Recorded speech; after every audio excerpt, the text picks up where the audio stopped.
Um,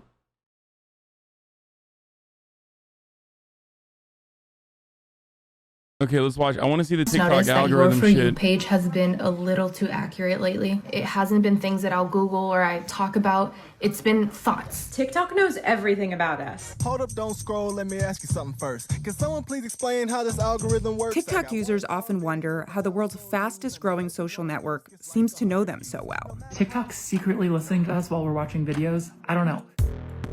The answer to how this app gets to know you so intimately is a highly secretive algorithm, long guarded by TikTok's China-based parent company, ByteDance. TikTok has been so successful in terms of implementing their algorithms. TikTok's algorithm can influence the thinking of US youth. To understand how it knows users so well, the Wall Street Journal created over 100 automated TikTok accounts, or bots, that watched hundreds of thousands of videos on the app. We also spoke to current and former executives at the company. Officially, the company says that shares, likes, follows, and what you watch all play a role in what TikTok shows you. We found that TikTok only needs one of these to figure you out: how long you linger over a piece of content. Every second you hesitate or rewatch, the app is tracking you. I just want to quiet the noise. Through this one powerful signal, TikTok learns your most hidden interests and emotions. The most important fucking factor is clout. Is the people's interest in clout. TikTok took the Facebook multi-billion-dollar model of just opening up the fucking content faucet. Many of you are too young to remember this, but I'm an old man, and I've been in the media for a long time now, and part of the reason why I'm right here where I'm at in my career is because of Facebook. Because back in the day, in, leading up to 2016, Facebook decided we're going to do videos on the platform. Like around 2015, 2016. So what they did was they opened up the fucking faucet and basically started auto-serving videos to everyone. Your feed was all videos. Full of videos. And people popped the fuck off. BuzzFeed. Upworthy was a fucking massive content farm. Like, every single legacy media operation decided to dump millions of dollars into their video content creation, a Unilad, Clickhole, video content creation strategies so they could make Facebook videos. Now this is another one. That's right around the time when I started doing the TYT Facebook content. The pivot to video. Those videos popped the fuck off. I was getting 30 million views a week. Insane. Facebook was certainly inflating the numbers. Certainly. But they also had a fuckload of people watching. Okay? Facebook was definitely inflating the numbers, but so many people were watching. It was all over the place. And then they fucking shut the faucet off. And it literally destroyed, like, every one of my friends got fucking fired. They all lost their jobs. They all had to fucking leave. There's no more video teams for so many of these media companies. And that's the story. Facebook recognized that people would do everything in their power if they had an opportunity, like big media companies, powerful media companies, would do everything in their fucking power to get in front of that fucking tidal wave of content.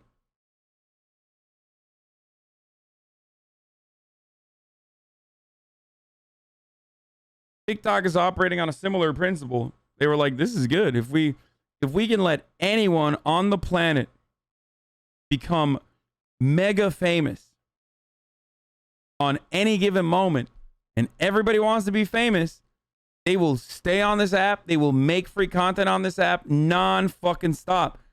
So they basically started making every random person famous for a minute, for a brief moment.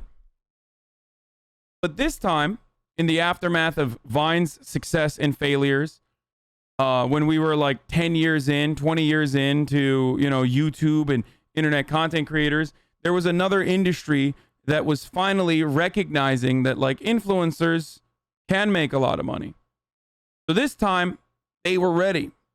So those famous people took advantage of, or the people that were getting famous took advantage of the algorithm super boost.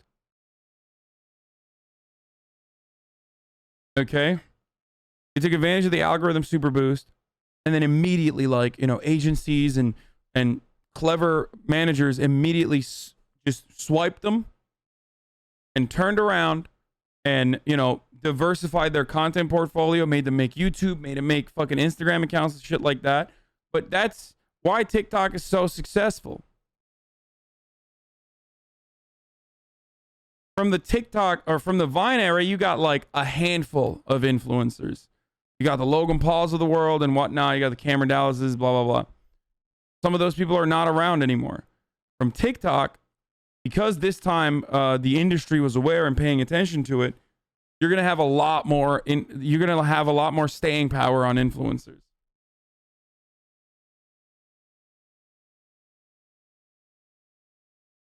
Why'd Facebook turn off the faucet?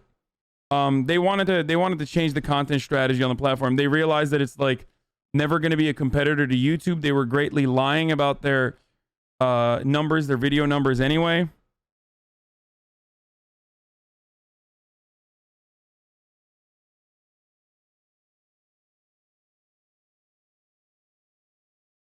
So they were just like, we need to go back to Facebook being like for friends.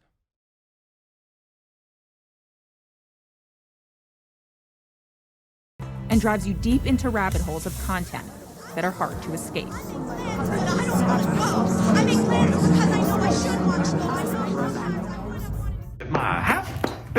Happy guy. Oh, just a happy. The TikTok experience starts the same way for everyone.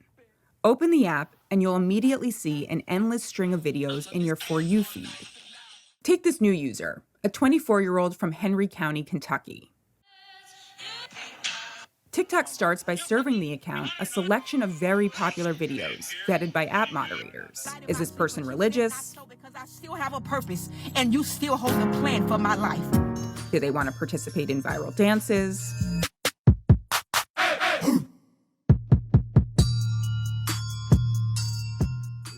Are they feeling down lately? Just remember, I loved you once, and that love goes for a friend, family, or any relationship. What TikTok doesn't know is that the 24-year-old from Kentucky isn't a person at all. It's one of the bot accounts programmed by the Wall Street Journal. Let's call it Kentucky 96. We set up these accounts to understand how TikTok figures out your unexpressed interests. We assigned each bot a date of birth and an IP address, which told TikTok their location. None were given a gender. We gave each bot or user interests, but those interests were never entered into the app. The only way our users expressed their interests was by rewatching or pausing on videos with related hashtags or images. Some were into extreme sports. Others were interested in forestry, or dance, or astrology. I'm not the babysitter, I'm not the parent. Or some other topic. Keep scrolling if you hate animals. For all our accounts, we found that TikTok draws users in at first by serving a wide variety of videos, many with millions of views. Then, as the algorithm sees what you respond to, the selection of videos and the view counts can get lower and lower, with fewer of them vetted by moderators to see if they violate TikTok's terms of service. We reviewed our experiment and its results with a data scientist, an algorithm expert, and Guillaume Chasleau, a former Google engineer who worked on YouTube's algorithm. He's now an advocate for algorithm transparency. He says TikTok is different from other social media platforms. The algorithm on TikTok can get much more powerful, and it can be able to learn your vulnerabilities much faster. In fact, TikTok fully learned many of our account's interests in less than 2 hours. Some it figured out in less than 40 minutes. On YouTube, more than 70% of the views come from the recommendation engine. So it's already huge, but on TikTok, it's even worse. It's probably like 95% of the content that is. That's why it's crack, boys. That's why it's fucking crack, dude.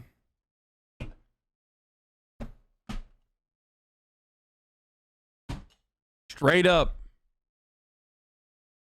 It's so fucking good.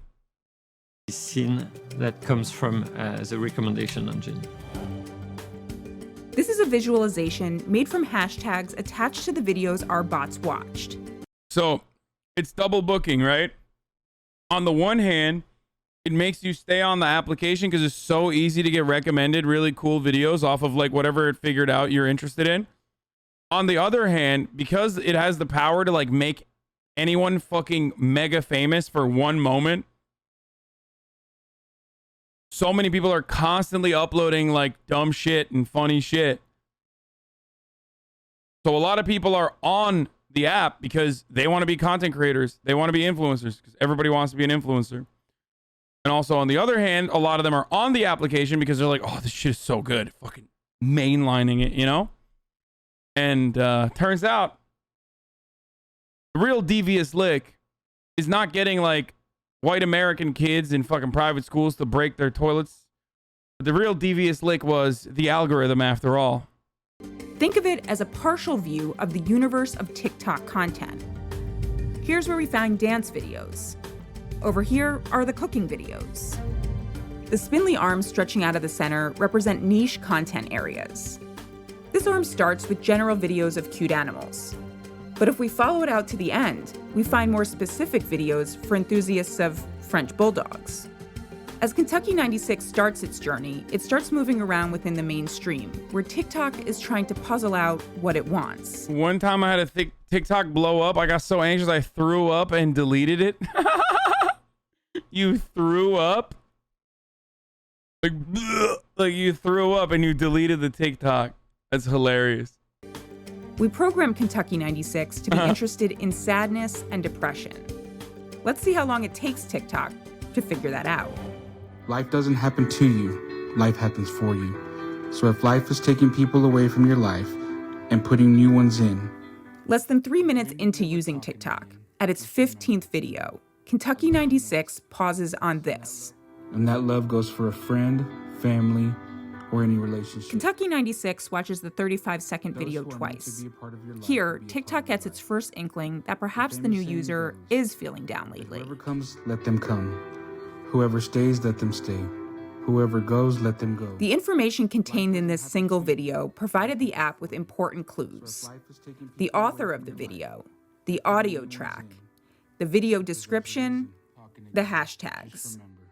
After Kentucky 96's first sad video, TikTok serves another one 23 videos later, or after about 4 more minutes of watching. I'll leave you alone from now on if that's what you want. This one is a breakup video with the hashtag sad. Bro, why does anybody watch? Yo, I really am not a depressed guy, you know? My parents had one get 50K and my mom came to me like, what's going on with this? Please help. I swear to God, I'm just not a depressed guy, I think. Like, I would never seek out this kind of content. Like, if I saw this, I would laugh at it and move on. I don't understand it. You know why I leave you alone? Because I care about your feelings more than mine. TikTok's still trying to suss out this new user with more high view count videos. Does the new user want to watch videos about friendship? But look at your material conditions. Man, depression is not like exclusive to your material conditions. Like, there's hella rich people that are depressed as fuck. It's like, it's your brain, dude. It's, you know, shit going on up there.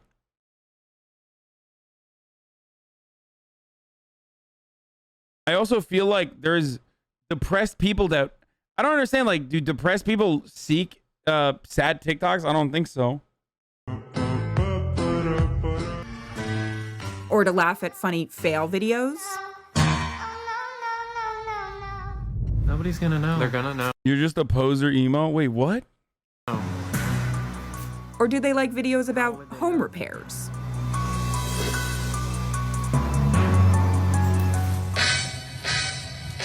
Other information from your phone, including location, can impact the videos that are shown in a user's feed. As a Kentuckian, I never thought I'd lose my freedom over a virus. For instance, Kentucky 96 saw lots about Kentucky, but whether or not it keeps showing you that type of video depends on your response to it. A TikTok spokeswoman said the app does not listen to your microphone or read text messages to serve you personalized videos. At video 57, Kentucky 96 keeps watching a video about heartbreak and hurt feelings.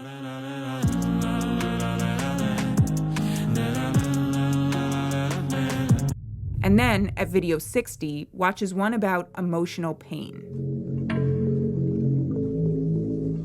Based on the videos... Dude, what the fuck?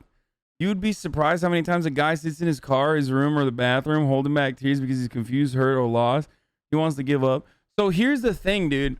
I do think that we just don't know what kind of... Like, we just don't know what kind of fucking brain poison this is. Maybe I'm old, but like, I can't see this being healthy for the content creator. I cannot see this being healthy for the people that are seeking this kind of content. You know what I mean? It's like another banger from the TikTok user Sad Boy Cap. Yeah, like, that's terrible, dude. Especially if you're like 14, you know what I mean? And you're like in TikTok's main age demographic. And you're just like, you're going through like hormonal changes and shit like that. You know what I mean? Nice stolen valor, wearing Korea veteran hat. I'm a Korean veteran, bitch. Know your place. Oh, previously subscribed for 2 months. Fuck you. Okay, asshole. So show some respect. See, there's motherfuckers in here going, that's kind of true about men, though, to be honest. Because he's confused, hurt, or lost. He wants to give up, but when you see his face, he looks fine. He smiles uncomfortable, like nothing ever happened. Dude, I know. It's like relatable shit. It's like supposed to be relatable shit. So what's up? You're Sad Boy Cap now? So you're just, you have to always be sad? You have to make sad content forever. Like, this is not deep, okay? This is not a deep... It's not a deep cut in the way that you think this is. It's just not.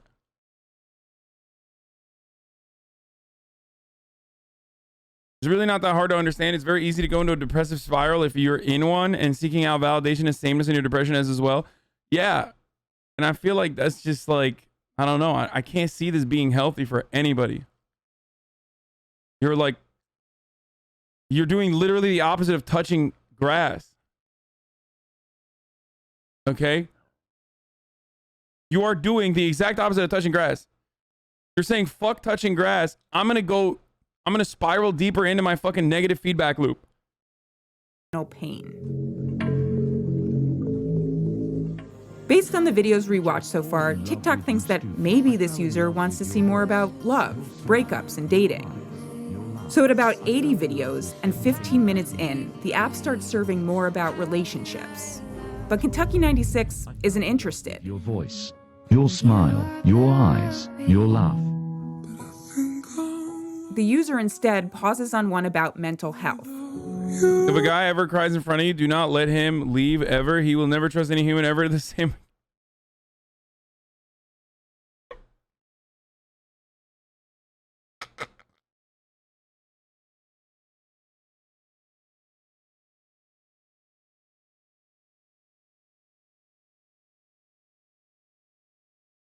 It's not funny. I'm not laughing at that.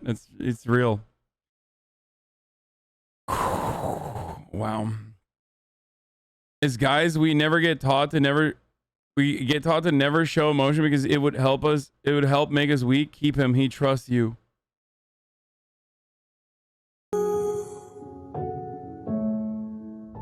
Then quickly swipes past videos about missing an ex. I miss you, and I like having you around. Advice about moving on, and how to hold a lover's interest. He spends more time on his phone when he's around you. Kentucky 96 lingers over this video containing the hashtag depression. Something's wrong with me. And these videos about suffering from anxiety. It's like a reward. After 224 videos into the bot's Kind of a chat thing to say touch grass in response to depression. Hey, dumbass. The response to depression isn't to just touch grass, okay? Touching grass could be helpful, but it's to touch the grass of your fucking psychiatrist, okay? It's to touch mental health grass. It's to do the exact opposite of this. I'm not saying, oh, if you're depressed, just go fucking, don't be depressed no more. That's clearly what I'm not saying. What I'm simply stating is that when you're depressed, I feel like going into this fucking rabbit hole that is going to only suck you deeper into depression by other dudes that may or may not be depressed that are literally now making money off of like pumping out content like this is probably not the best thing for your psyche, for your mental health. Okay? What we should be doing is getting people to go out and touch grass, getting people to go out and touch the grass in their psychiatrist's office, like I said already, and seeking mental health and at least like positive influences in their lives that break through that fucking negative loop. Overall journey, or about 36 minutes of total watch time. TikTok's understanding of... I think these cringe depression TikToks are the same thing as listening to sad music when you're upset. Probably negligible, if not positive for them. I mean, I don't know. I've never, I've only been depressed one time in my life, so I'm very fortunate. So I can't speak on it. So I don't know. I'm older than you by a few years, and I don't understand why anything on TikTok is interesting to anyone. It's an age thing. Sad music and poetry exist since ages. Don't be such a zoomer. Wait, what? Seeing a doctor is a privilege. I know, man. I know. Fuck it then. I shouldn't recommend it. You're right. Seeing a doctor is a privilege. Therefore, I should not recommend it because that's like classist of me.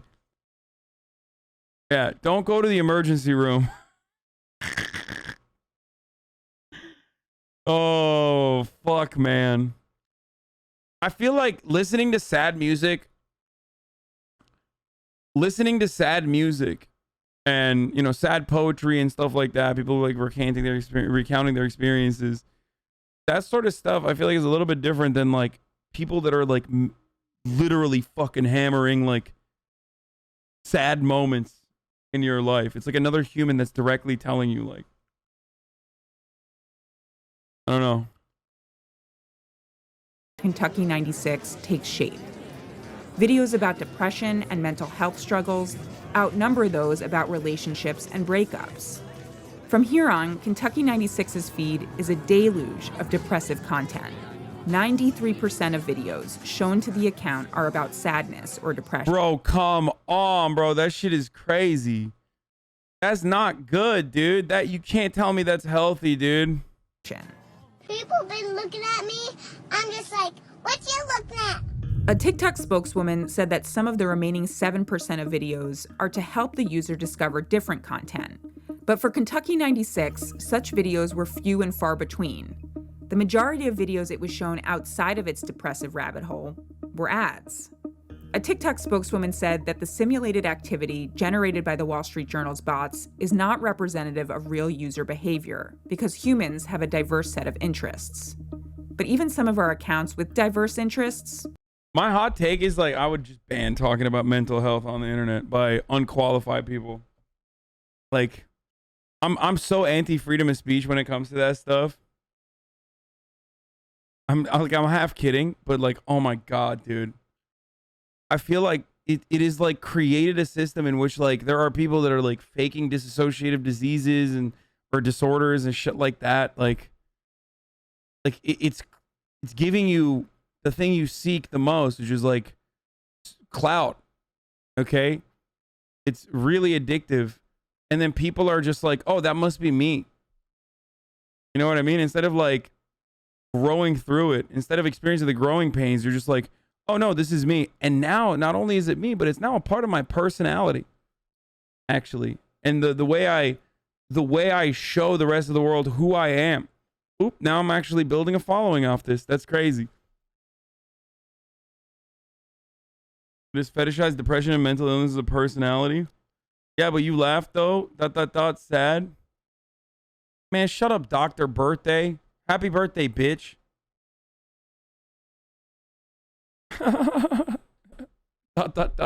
Sad. I don't know. I'm not an expert. Talk to your doctor if you're uncomfortable with how you feel.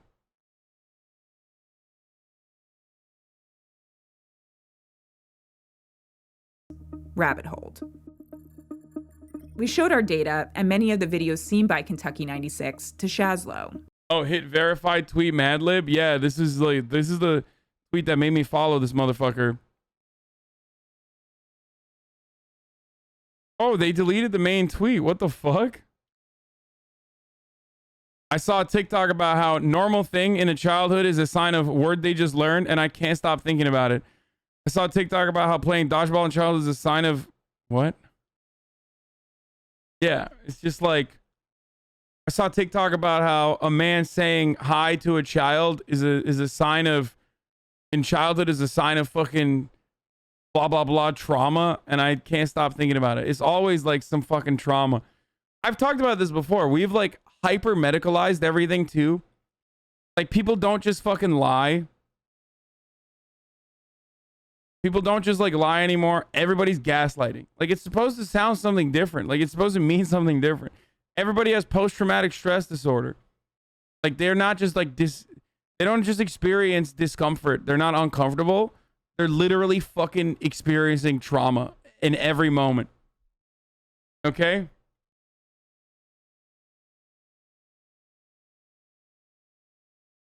And it's so strange to me. Like I feel like I'm getting old.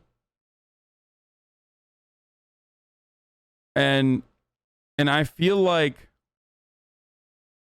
maybe that's why I look at it differently. Maybe the next generation is just like, this is it. We're just absolutely going to see everything from like extreme terms. And that it's going to be, you know, everyone's neurodivergent and everything is going to be, because everyone kind of is neurodivergent. Sorry, it's just the truth. Everyone's got some shit going on. And I know that or neuroatypical, I guess, not neurodivergent. And then everything is like hyper medicalized, and I don't know how that's going to.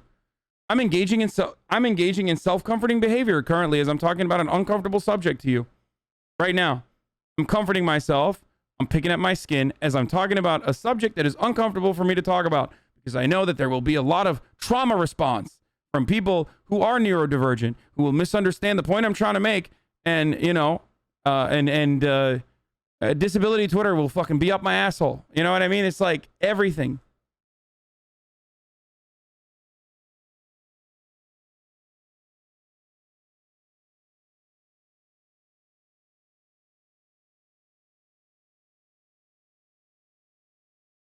And then putting it on a fucking content spaceship.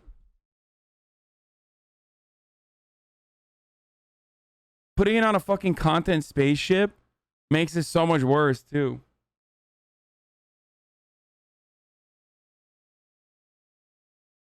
You know?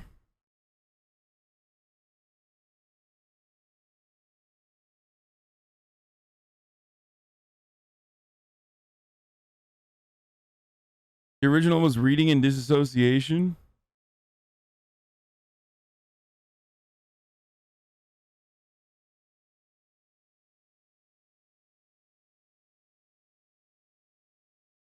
Being anxious doesn't mean you have anxiety. Being sad doesn't mean you have depression. Being a perfectionist doesn't mean you have OCD. Yes, I agree. OCD is like very rarely about that. You gotta remember that some of these young kids learn to use the internet during COVID. There's no escape. Chronically online kids are fucking wild. I mean, I know I have some chronically online kids in here. I feel responsible for their behavior a little bit.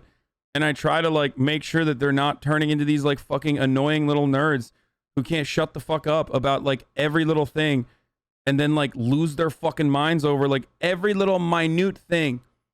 Like, what do I always talk about? That human beings are complex and we all have issues. Most importantly, we all have privileged blind spots, including the young fucking little 14-year-old Minecraft Twitter stands or whatever fucking standum that people are a part of. Like,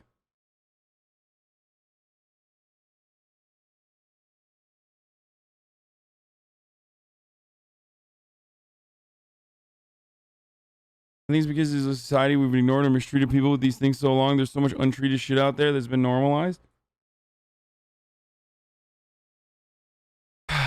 I've talked about this before. Like, on the one hand, I feel like we have medicalized mental illness when or at least according to Foucault, when it was something to be fascinated by, that people were vibrant personalities that then became illnesses to be treated.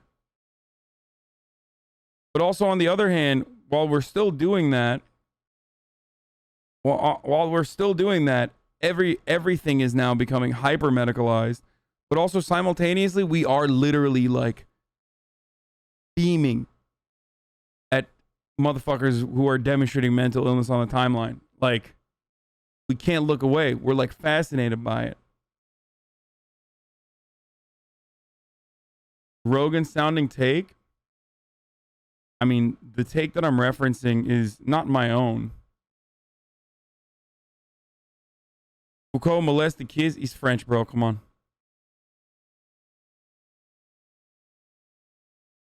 What else is new? Wow, a French philosopher molested children? That's crazy. What's next? Did the Pope did that too? Is that your fascinating revelation in the chat, dude? What the fuck? No way. Get the fuck out of here, dude. Wow, that's wild. No way, dude. Next, you're gonna tell me every white Western philosopher was a gigantic racist, and I'm gonna be shocked. I'm gonna be shocked. I will be shocked if you tell me that. This would be very, very strange.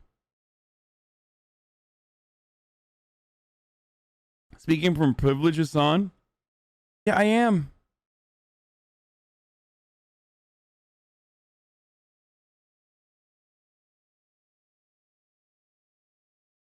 Anyway, let's keep going. What we see on TikTok is a bit the same that what we saw on YouTube. So basically, the algorithm is detecting that this depressing content is useful to create engagement and pushes depressing content. So the algorithm is pushing people towards more and more extreme content, so it can push them toward more and more watch time. TikTok also says it allows you to see less of something by selecting the not interested button. But Chaslow says that's not enough. The algorithm is able to find the piece of content that you're vulnerable to, that will make you click, that will make you watch. But it doesn't mean you really like it, and that's the content that you enjoy the most. It's just the content that's the most likely to make you stay on the platform. Our bots only escaped rabbit holes when we changed their viewing interests. When we told one bot to stop watching videos about ADHD, the algorithm cut back on that content. Still, many of the journal's bots were rapidly pushed deep into rabbit holes. TikTok learned our bots' most far-flung interests, like astrology. But even bots with general mainstream interests got pushed to the margins as their recommendations got more personalized and narrow. Bots with an interest in sexual content wound up way out here, watching #KingTalk videos about sexual power dynamics.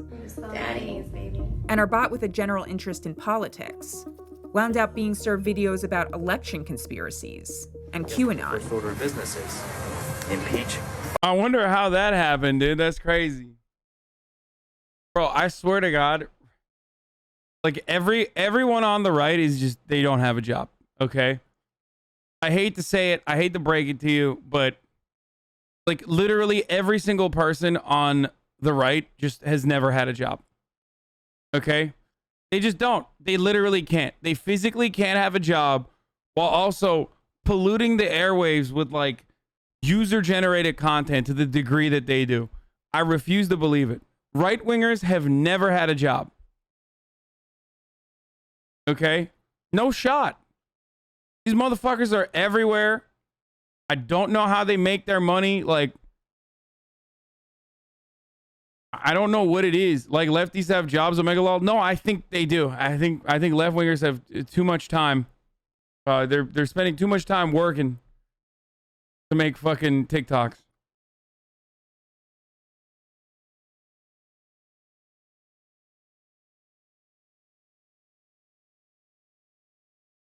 Biden and Kamala. Goes from the House to the Senate. You can tell me that guy has a job, dude? No shot. Bro, if they have jobs, how the fuck are they literally flying all around the country, going to protest all day, every day? How are they doing that?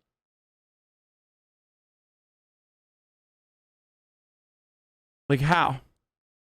What are they doing? Are they in MLMs, dude? Are they doing multi-level marketing schemes and shit? Like, how the fuck? They work at churches, and that's a fact. Okay, abolish churches. Got it. Deep in the niche worlds of TikTok, users are more likely to encounter potentially harmful content that is less vetted by moderators and violates the app's terms of service. Make them angry and sad. They would be so much happier without you. A TikTok spokeswoman said that the company catches a lot of banned content, which passes through both computer analysis and human moderators. It also How the fuck y'all be 13, 15, looking 18? What genes you got? Fighting the urge to tell my grandma. What the fuck? What the fuck? Every one of these videos is so sus, dude.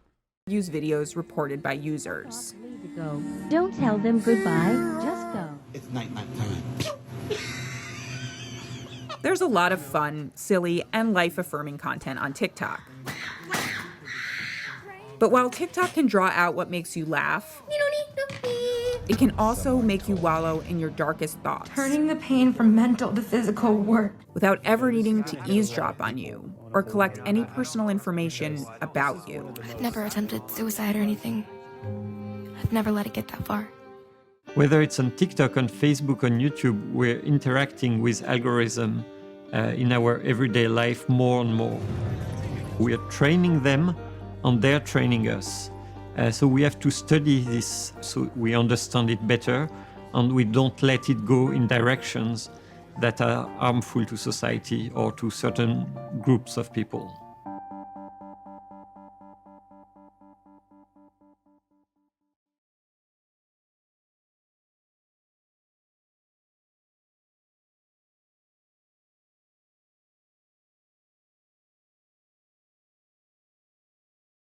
Dude, I don't even fucking... I don't know how to, like... I don't know how to get off of that. Like, it just, like, broke my brain completely, dude. You know?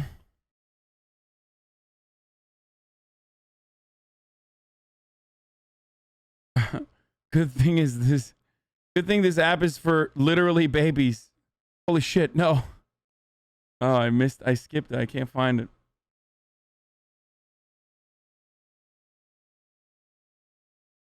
Yeah.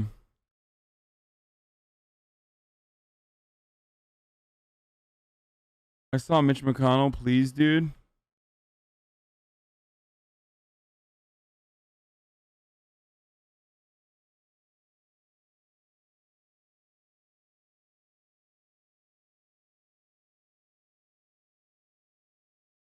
I don't know what to tell you, man.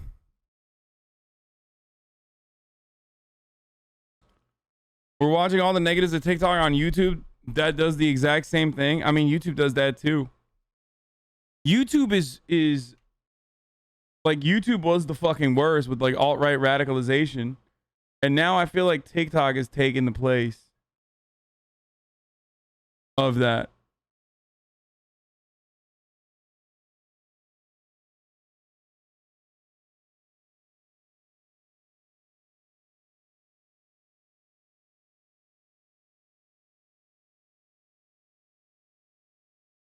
Who owns this runner? The Forerunner? Oh, Mitch McConnell.